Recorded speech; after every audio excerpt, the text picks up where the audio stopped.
삼성전자나 SK하이닉스의 실적 전망치를 봐도 너무 완벽해요. 마이크론 실적 발표를 봤을 때는 3등이 이렇게 좋은데 1등은 얼마나 더 좋겠냐. 성장 규모나 속도가 사실 넣고 싶은 종목이 너무 많았습니다. 원익 IPS, 테스, 유진테크 이런 종목들을 보고 있는데 제가 탑픽으로 신규 상장 종목을 좀 삼성전자 밸류체인 중에서 가장 먼저 그 낙수 효과를 얻을 수 있다. 그게 평가를.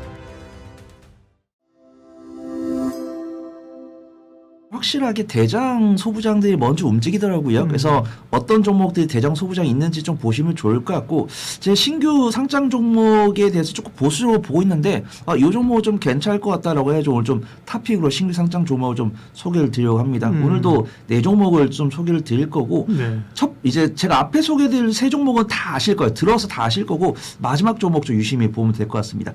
첫 번째 종목으로 원익 IPS인데, 원익 IPS는 너무 유명하죠. 그래서 반도체 공정에서 전공정에 들어가는 이제 증착 장비랑 열처리 장비를 만들고 있는데, 이 원익 IPS가 삼성전자 밸류체인 중에서는 저 실적이 굉장히 좀 견조했다라고 평가를 받고 있고요.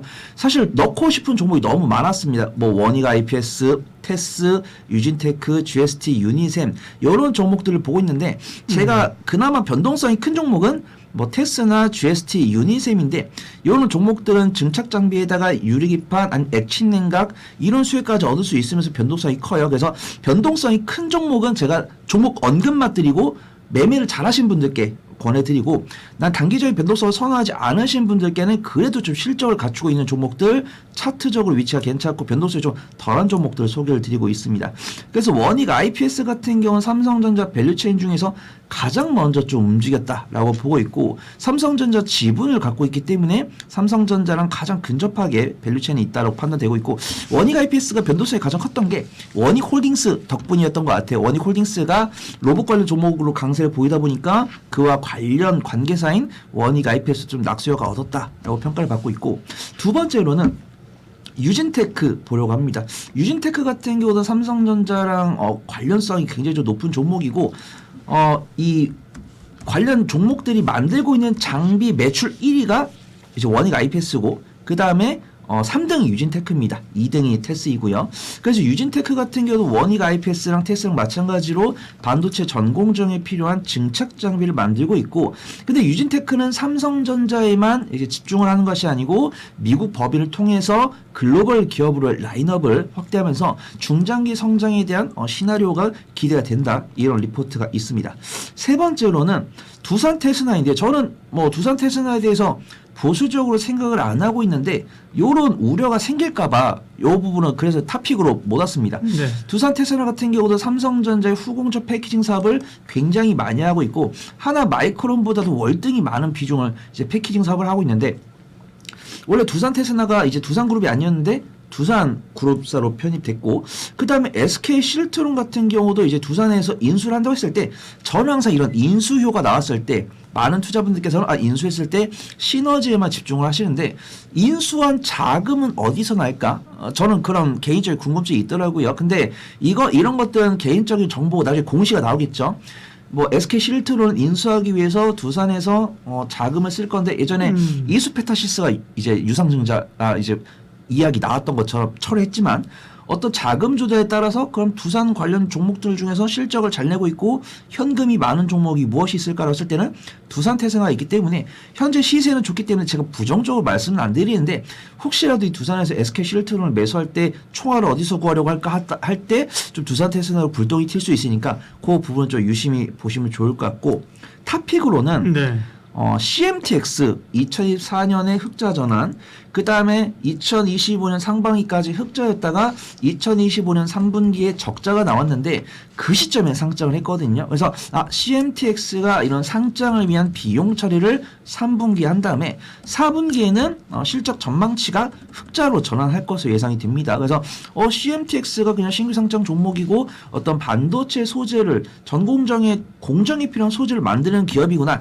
요 정도 아이디어만 있었는데, 자세히 좀 공부를 해보니까 이미 TSMC랑 마이크론을 통해서 실적이 잘 나오고 있었고, 이제 소재에 대해서 어떤 가성비 좋게 이제 저렴하게 잘 제공을 하는 거죠. 그런 부분에서 인정을 받았었는데, 올해 삼성전자 밸류체인에 편입이 됐었고, 이제 박사님께서 말씀하신 것처럼 삼성전자 캐파가 크기 때문에 SK스가 감당 못하는 그런 물량을 삼성전자의 많은 캐파로 이제 감당하게 됐을 때는 그 낙수 효과를 CNTX가 얻을 수 있다, 그렇게 평가를 받고 있습니다. 그래서 선단 공정이 필요한 실리콘 파츠를 공급을 하고 있기 때문에 비슷한 종목으로는 원익 QNC 이런 종목을 들 수가 있어요. 근데 저는 이제 우리 구독자분들 아시겠지만 저는 탑픽이라고 말씀드려가지고 막 3개월, 6개월 보유하시라고 탑픽을 소개를 드리는 게 아니고 한 2주나 한 달 정도 보유하시면 될 것 같다라고 판단하고 있는 게, CMTX 같은 경우는 이제 올해 아마 작년 11월쯤에 이제 상장을 했기 때문에 500뉴스가 보통 1개월, 3개월, 6개월, 12개월 차, 뭐 사모펀드나 뭐 전략적 투자자, 뭐 IB들 이런 분들이 이제 의무 확약을 해가지고 상장에 참여했을 때는 1개월이 지나야, 3개월이 지나야, 6개월이 지나야 이제 예수가 풀려가지고 매도를 할 수가 있는데 11월에 상장을 했기 때문에 이제 12월 달에 보유수가 한번 풀렸습니다. 그래서 이 CMTX의 차트를 보시면은 상장 한 달 차에 보호예수 물량 나오면서 3일 정도 음봉 나왔고요. 그 다음 다시 눌림목 만들면서 우상 기조 보여준 상황입니다. 그래서 다음 보호예수 물량은 이제 석 달 뒤인 이제 3월 달에 나올 거다라고 판단하고 있고요. 지금이 이제 1월 초니까 CMTX를 약 2주에서 한 달 정도 보유를 한 다음에 슈팅 나왔을 때 청산하고, 만약에 2주나 한 달 정도 보유했을 때 약수익권이나 보합권이 있을 때는 보호예수 물량 나오기 전에 보호예수 물량 시점을 우리가 정확하게 알기 때문에 그 이전에 청산하면서 안전하게 청산할 수 있는 그런 종목으로 판단돼서 오늘 삼성전자 벨트의 탑픽은 CMTX를 소개해 드리도록 하겠습니다. 네. 그 마이크론 실적 발표를 보고 나서 좀 더 확신이 들었던 거는 그러니까 이제 HBM 시장 자체도 그 1,000억 달러 조기 달성이 28년도 정도 시장 규모를 그렇게 봤었는데 네. 그렇게 보고 있는 거죠. 그럼 2년 단축된 겁니다. 2030년에서 2년 빨라진 거고, 그리고 실적 자체를 보면은 지금 그러니까 너무 완벽해요. 사실 그 HBM 관련뿐만 아니라 지금 반도체 슈퍼사이클, HBM 시장 AI 시장이 좋고 여기에 이제 디램까지도 같이 올라가는 그런 구조라서 네. 마이크론 실적 발표를 봤을 때는 뭐 지금 그 SK 그럼 3등이 이렇게 좋은데 2등, 1등은 얼마나 더 좋겠냐 이런 생각이 들 정도로 좀 상당히 이제 그 시장이 기존의 예상보다도 시장의 성장 규모나 속도가 2, 3년 빠르다. 올해는 이거 시장 쏠림이 굉장히 클 것 같다. 그러니까 이제 지수는 상당히 많이 올라갈 수는 있는데 모든 종목이 하는 게 아니라 성장성이 살아있는, 그러니까 그게 단순히 지금은 안 좋은데 앞으로 좋아질 거다 이게 아니라 지금도 좋고 앞으로 더 좋을 거고 그거는 더 좋을 거고 이렇게 이제 성장 스토리가 명백하게 살아있는 쪽으로 수급이 굉장히 쏠릴 거다, 그렇게 말씀드렸었고, 또 하나가 삼성전자나 SK하이닉스의 실적 전망치를 봐도 작년 말만 해도 올해 200조 넘어갈, 영업이 200조 넘어갈 거라고 보고 있었거든요. 최근에 300조까지 나왔어요. 네.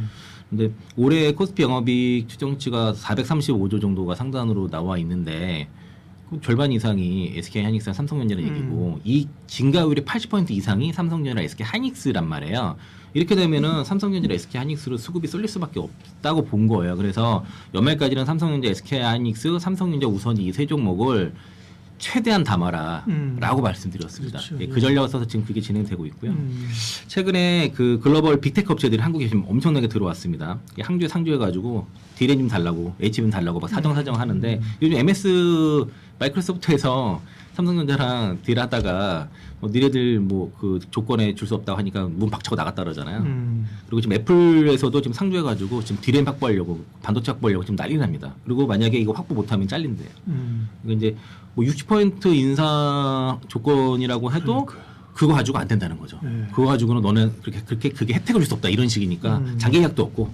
그래서 지금 AI에 대한 그 성능 필수적인 이 반도체가 줄 수 있는 곳이 세 곳밖에 없잖아요, 전 세계에서. 그렇죠. 삼성전자, 그러니까 하이닉스, 이제 마이크론. 올해까지도 다 물량이 완판돼 버리는 상황이고, 그리고 지금 그래서 이제 그 각 빅테크들이 이제 아시아 현지 채용을 확대하고 있죠. 지금 그 전에 실리콘밸리 중심으로 채용하다가 지금 한국의 상주 인력도 많이 오고 있고, 그래서 지금 가격 불문하고 무제한 좀 주문하고 있고 5중, 6중 부킹까지 서슴지 않고 하고 있습니다. 메모리 같은 건 사실 뭐 창신 메모리 이런 쪽, 중국 쪽도 뭐 그 고사양 아닌 건 만들 수 있잖아요. 아니, 그 성능이 안 떨어지죠, 사실. 예. 그 저가형은 뭐 쓸 수 있을지 모르겠지만 네. 기본적으로 이제 지금 쓰려고 하는 DDR5라든가 4라든가 그런 것도 안 되고 이제 HBM에 들어가는 반도체는 사실 뭐 그 반도체 3사 빼고는 안 된다 보시면 되겠고요. 네. 그리고 이제 그 10월달까지는 삼성전자랑 SK하이닉스의 주가 상승을 보면은 하이닉스가 압도적으로 올랐거든요. 그렇죠. 예. 그런데 그 이후로는 삼성전자가 훨씬 더 강했습니다. 음. 그거는 이제 기존 컨센이 그러니까 지금 메모리 반도체 특히 D램 가격이랑 낸드 가격이 폭증한다 그러니까 캐파가 더 많은 삼성전자의 주가가 더 강했던 건데 최근에 원래 기존의 시장 컨센서스가 HBM3E는 20에서 30% 단가가 떨어지고 HBM4가 50% 이상 올라가면서 그 ASP를 상쇄한다 이게 컨센이었는데 최근에 삼성전자랑 SK하이닉스가 기존 고객사와 재계약을 하면서 HBM3 12단을 공급가 50% 이상 올려버렸습니다. 그러면은 기존의 컨센이 완전히 깨진 거야. 그러니까 이제 HBM3 20-30% 단가 떨어질 거 생각했는데 50% 이상 올라버렸으면 1월, 2월 달부터 양산이 지금 들어갈 텐데 차세대 제품에서 받을 프리미엄이 기존 제품에 미리 먼저 받아버린 거죠. 그래서 HBM3 12단이 한 $300대였는데 이게 $500 이상 올라가 버렸습니다. 그래서 이제 하이닉스가 그때부터 다시 본격 불을 뿜기 시작했어요. 그리고 이제 그 투자 경고도 풀리면서 지금 신고가 흐름이 나타났고 있고, 그래서 지금 신규 국사들 같은 경우에는 물류 확보를 위해서 지금 재계 가격보다 더 높은 프리미엄을 줘야만 확보할 수 있습니다. 그러니까 유일하게 안정적으로 HBM이라든가 D램을 확보하는 기업은 엔비디아밖에 없어요. 현재는요. 그 트럼프 행정부에서 지금 중국의 H200 네. 그리고 수출 허용했는데 아직까지는 오더가 있는 건 아니라 그러고요. 여기는 그 HBM3E 8단 제품이 주로 탑재가 되는데 요거까지도 지금 그 수요가 몰리다 보니까 HBM 가격이 더 올라가 버린 겁니다. 기존에는 중국이 막혀가지고 뭐 그런 이제 수요가 좀 부진이 예상을 했었지만 그게 아니게 됐고, 그리고 또 하나가 요즘 그 AI 뭐 제미나이 많이 쓰시잖아요. 뭐 나노는 바나나 프로부터 해서 예. 저도 좀 많이 쓰고 챗GPT 5.2 뭐 엔스로피 그리고 요즘 그록도 많이 쓰시는 것 같아요.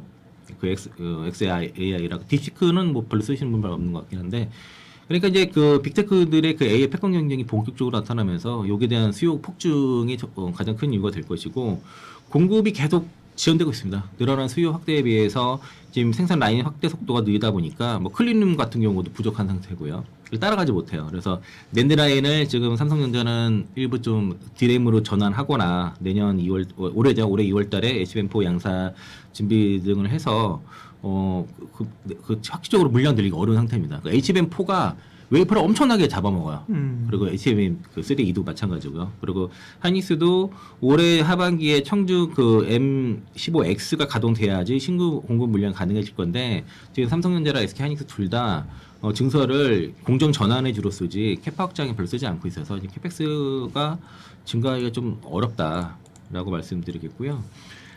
지금은 이제 지금 시간에 말씀드린 거의 다 HBM에서만 주로 말씀드리는 거고, 그래서 일정을 보면은 HBM4가 2월달 정도에 SK하이닉스 양산 돌입한다 그럽니다. 그리고 비슷한 시기에 삼성전자도 평택 캠퍼스를 통해서 좀 공급을 시작한다라고 볼 수 있겠고요. 그 하이닉스는 그 2000 M16 팹에서 이제 그 세계 최초로 양산이 좀 들어가고, 엔비디아의 그 최종 품질 그 테스트도 그 통과를 해서 양산체로 전환이 됐습니다. 그러니까 삼성전자는 아마 이거 공급하는 게 아마 샘플 단계 정도로 좀 예상을 하고 있는데, 어쨌든 삼성전자도 생각보다 빠르다는 거죠. 그러니까 이제 SK하이닉스가 그 HBM 시장에서의 그 주도권을 확보하기 위해서 일단 2월달에 양산 돌입한 것들이 되게 큰 뉴스고, 이 소식 나오면서 더 움직이는 부분도 있어요. 그리고 삼성전자도 비슷한 시기에 공급이 시작될 예정이다라고 볼 수 있겠고요. HBM4의 주요 특징을 보면은 그 루비 칩이라고 하거든요. 그래서 이제 하이닉스랑 삼성전자 둘 다 뭐 지금 마이크론이 지금 품질 테스트를 좀 다시 받기 때문에 좀 그 진입이 좀 늦은 상황이고, 여기에 삼성전자가 지금 치고 들어가는 국내 업체들과 격차가 벌어질 겁니다. 그 삼성전자는 이제 자체 파운드리를 하고 있죠. 그 HBM4부터는 주문용 반도체이기 때문에 무조건 파운드리가 들어가야 돼요. 이제 하이닉스는 이것도 많이 설명드렸어요. TSMC랑 하고 그렇죠. 예. 삼성전자는 자체 파운드리를 하는데 마이크론의 실책은 이걸 디램 공정으로 하려고 했다는 겁니다. 그러다가 지금은 이제 디램 공정도 하면서 이제 TSMC에도 맡기려고 하는데 이게 늦은 거예요. 타이밍이 너무 늦었고 실천한 것 같고, 그리고 그 삼성전자가 제가 최근에 들은 얘기는 HBM 그 포 공정을 이제 원시나노로 하지 않습니까? 그러니까 그렇게 했기 때문에 하이닉스랑 성능이 어느 정도 맞는다고 합니다. 그러니까 같은 공정에서는 하이닉스를 넘어가지 못한다요. 그래서 같은 원비에서는 성능 차이가 월등 나지만 원시로 갔기 때문에 성능을 비등하게 할 수 있고, 뭐 그보다 약간 더 좋게 나왔다라고 볼 수 있겠고요. 그 삼성전자는 이제 드레무에서 워낙 많이 벌기 때문에 H뱅크에서 덜 넘어가도 되니까 일단 엔비디아에 무조건 들어가야 되니 수요율을 좀 뭐 일부 포기하면서 어쨌든 캐펙스를 더 늘리는 전략. 이런 뭐 수요율이 뭐 20%면은 캐펙스를 5배 늘리면 100% 맞추려. 어떻게든 물량을 맞춘다는 거죠.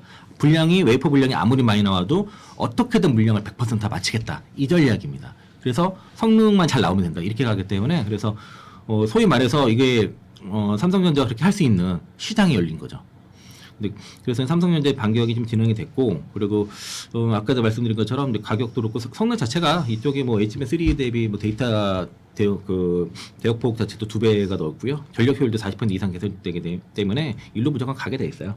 그리고 여기에 이제 삼성전자랑 SK하이닉스 시장을 독점하게 한 상태고 그러면서 이제 주도권도 강화되는 구조라서 아마 HBM 쪽에서의 국내 SK하이닉스, 삼성전자의 그 독점 지위는 유지될 거다. 그러면은 지금 랠리가 뭐 결코 과열된 게 아니다라고 말씀드리겠고요. 네. 이번에 CES 2026에서 SK하이닉스가 세계 최초로 HBM4 16단 실무를 최초로 공개를 했습니다. 그리고 이게 이제 그 기존에 이제 이게 기존 그 HBM4 12단 제품이 있어요. 이게 36기가거든요. 이거보다 좀 더 차세대 제품입니다. 그리고 이 엔비디아 요청에 따라서 삼성전자랑 SK하이닉스랑 마이크론에게 지금 반도체 3사가 지금 HBM 그4 16단 개발에 착수를 했었는데 이게 가장 빨리 하이닉스가 제출을 한 겁니다. 그러니까 올해 4분기까지 HBM4 16단 납품을 HBM 16단 납품을 요구를 한 상태고요. 이게 지금 모두 개발 착수하고 아마 올해 3분기 정도면은 성능 평가에서 뭐 되지 않겠냐라고 볼 수 있겠고 12단도 지금 어떻든 현 세대는 12단이야. HBM 12단인데 16단으로 HBM4 16단, HBM4 2 16단 이렇게 지금 아마 갈 건데 이게 HBM4로 될지 HBM4 2가 될지는 모르겠습니다. 16단이. 근데 이거를 가장 빨리 하이닉스가 개발에 성공을 한 거죠. 네. 예. 그리고 LPDDR6도 지금 그 하이닉스가 새로운 그 제품을 이제 공개를 했고 그 소캠 2도 이번에 이제 부스에서 이제 공개를 했습니다. 그래서 이제 이런 이제 기술력에서는 확실히 이 하이닉스가 좀 빠른 것 같습니다. 그래서 이제 하이닉스랑 삼성전자, 삼성전자 우선주까지 포함해서 잘 들고 가시는 전략이 좋을 것 같고요. 지금 뭐 굳이 뭐 오늘 뭐 맥커리인가요? 맥커리에서 삼성전자 목표가 24만 원? 그리고 하이닉스를 112만 원 불렀더라고요. 근데 쉽게 팔지 말라는 거죠. 최종의 내일 이제 오늘이 1월 7일인데 1월 8일 삼성전자 잠정 실적 발표해서 그렇죠. 뭐 세론 나올 수 있습니다. 근데 그거 그렇게 너무 뭐 나오면 오히려 뭐 매수 기회도 있지 않을까? 지금까지 못 사신 분들. 저는 이제 작년 이제 12월 달에 어느 정도 매집을 한 이후로부터는 뭐 추가 매수를 하지는 않고는 예. 있는데 뭐 만약에 급락이 나온다 그러면 어제처럼 장중에 뭐 장중 조정 끝나지 않고 끝나거나 그럴 수 있으니까 또 마지막 기회가 되지 않을까